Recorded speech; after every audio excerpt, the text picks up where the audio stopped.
Good morning, good evening, good afternoon. It's Patriot Smoothie here to summarize day 27 of the Barber Tamara Lich trial. This is the first court date that I was not actually in the courtroom for, so excuse me as I do my best to provide you accurate information in an entertaining way, and stick through this to the end because there's important updates that have come out concerning the Tamara Lich Barber case, and we'll get through that together. So day 27 was this past Monday. It's now well past then, and the next court date is scheduled for November 27th, 2023, which is this following Monday, and it is scheduled to run for the entire week. So that will be day 28 through day 29, 30, 31, and 32, if I'm correct. So that will be till day 32.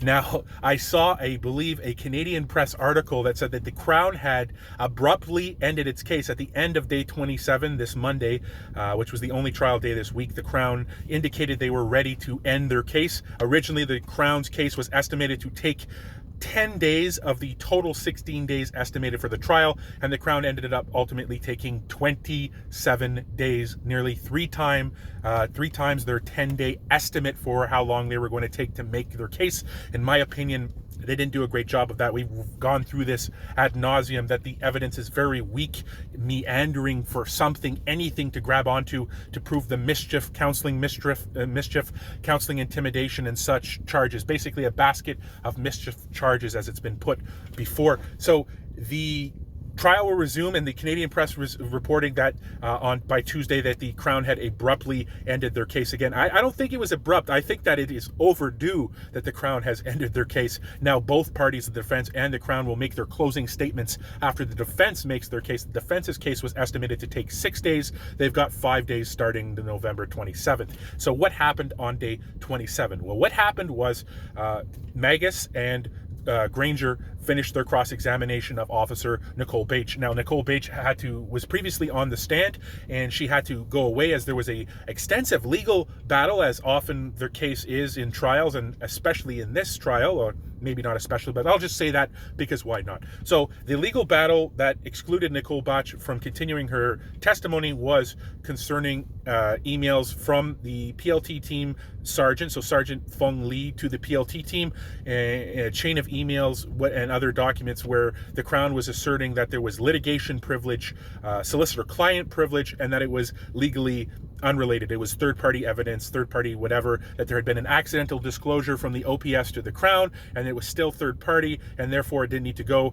So what were these documents that the Crown and the OPS fought so hard to keep away from the defense? Well, one of the documents, which was, I think, the clearly irrelevant argument that was ultimately defeated, as in Justice Perkins McVeigh ruled that the clearly irrelevant material, which turned out to be just a document, a list of instructions on how to update the phone, was ordered disclosed sometime ago by Justice Heather Perkins McVeigh. So the Crown and the OPS losing that legal argument. Now, Justice Heather Perkins McVeigh also making a ruling earlier on in the trial concerning the solicitor-client privilege and the litigation privilege. Now, so there was Exhibit A, B, C, and D under this argument. I believe that Exhibit B and D, once they were explained by the Crown, the defense was no longer interested in them, and I believe it was Exhibit D that they were claiming, the Crown was claiming litigation privilege for another matter that has nothing to do with this. And as soon as they explained that in court, they gave a synopsis of the document. The defense was like, yeah, we're good with that, we don't want it. Just showing you that this huge, expensive,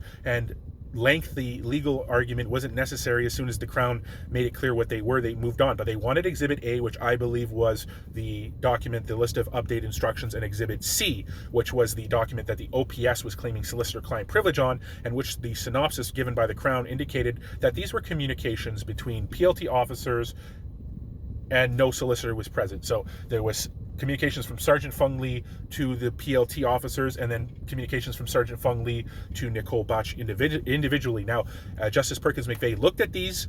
She gave both sides gave plenty of case law. It was very heavy sitting in the course, listening to that, going back and forth, and I did my best to communicate all that to you. And ultimately, she decided that some of it was protected by solicitor-client privilege, but some of it was just opinions. So what did we learn on day 27? What was what was being hidden? What was this all about? What was the big fuss about? Well, it was a chain of emails, again, from Sergeant Fung Lee to Nicole Botch, basically just telling her, like, you need to disclose these things, and also the specifics about the phone update, because as you may recall, Nicole Botch, the primary police contact, she was a PLT officer with the Ottawa Police Service, was the primary police contact with Chris Barber. Arguably, she's the most important Crown witness in the entire trial. She lost her phone.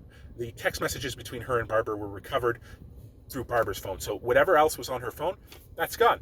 That's gone. So the defense wanted to know, okay, well, what were you told to update your phone, and what did you do to make sure that you maintain this evidence which is necessary for this trial? You know that these people have been charged.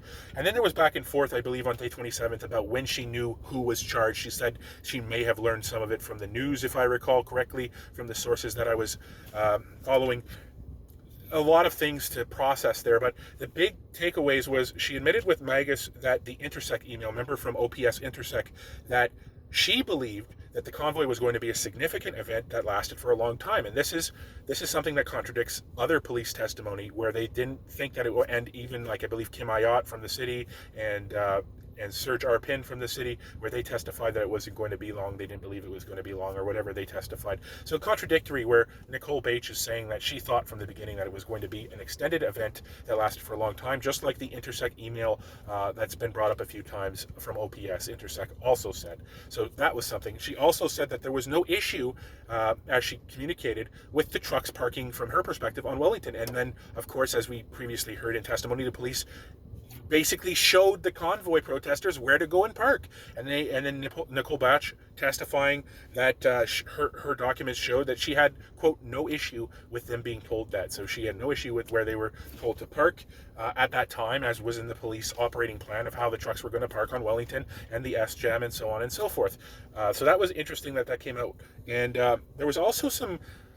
She previously testified that there was a ruckus, disobedient, maybe a little bit aggressive crowd, but her own notes don't support that. There's nothing in her notes that said that there was an aggressive element or a non-cooperative element as of February 1st. So that also came out today, so some contradiction there.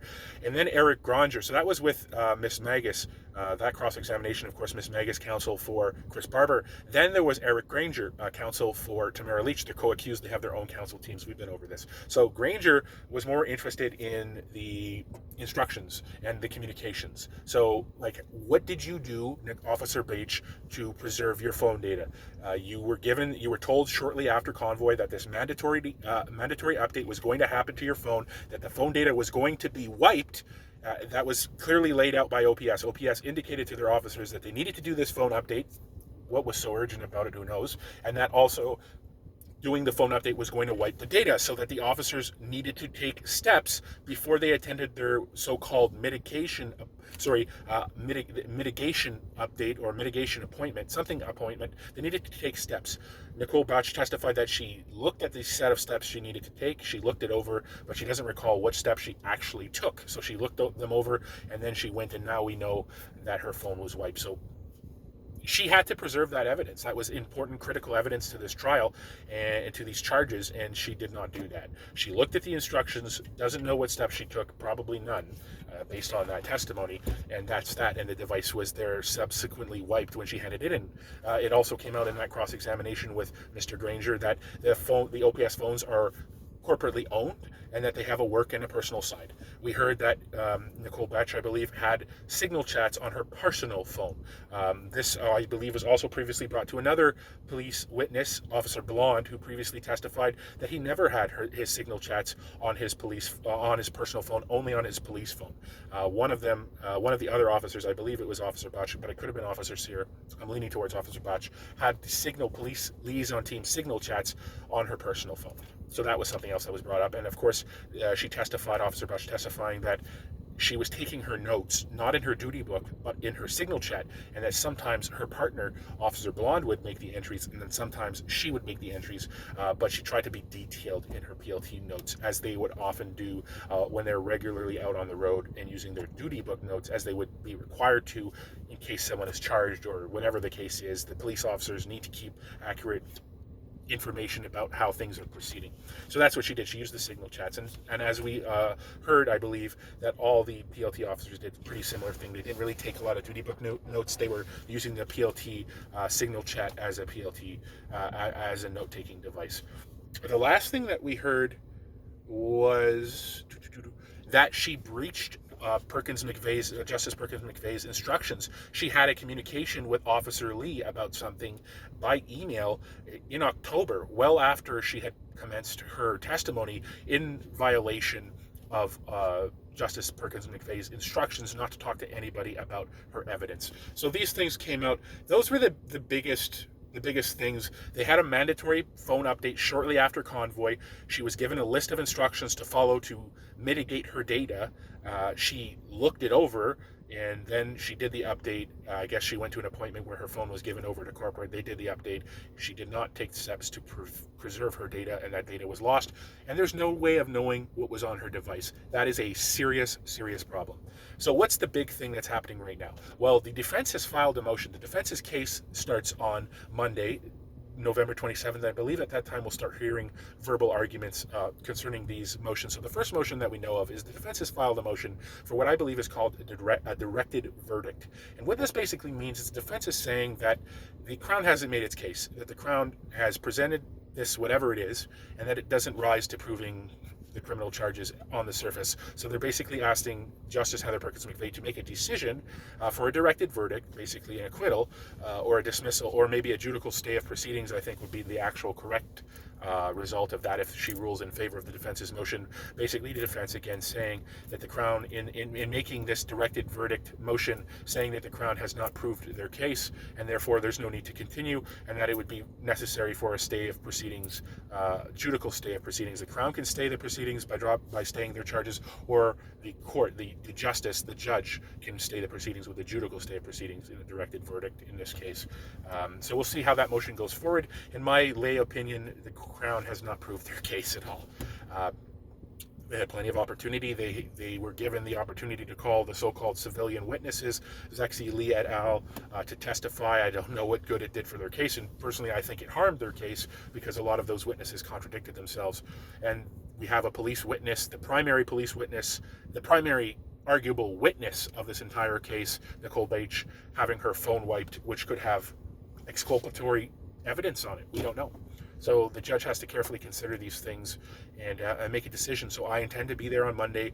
I have a lot going on in my background right now in my personal life, just a tremendous amount of things. Maybe at some point I'll talk to you about it. But in the meantime, I want to be there on Monday, Tuesday, Wednesday, Thursday, Friday. I don't know if I will be.